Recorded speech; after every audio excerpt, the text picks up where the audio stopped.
Hey, good morning, everybody. Hope you all are doing well. I just thought I'd check in with you. Just now completed your Unit 4, I guess, work. Just got to get that all done. And so you can check out your scores and let me know if you've got any issues with anything.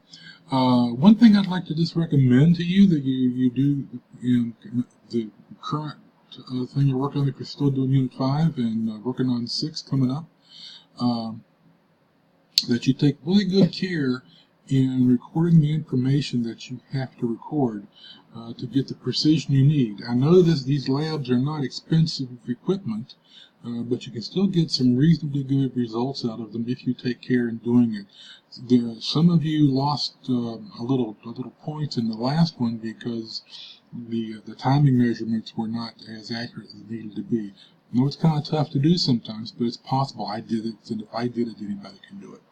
Okay, this week we're going to be talking about momentum and collisions and inelastic collisions and elastic collisions. Got a little discussion topic this week we want to get started on, and that'll be interesting and be fun to see what your comments are about that.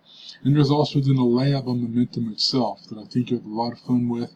Again, try and take as much care as you possibly can when you're doing the actual experimental measurements, because I think you'll get better results and you'll learn the desired concept much more easily.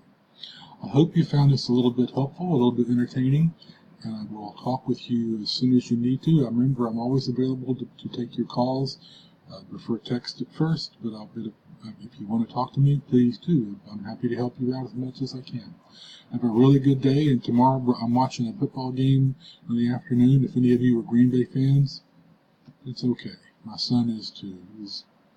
What can I tell you? Anyway, have a good day, and I will talk with you as soon as I need to. Take care. Bye-bye.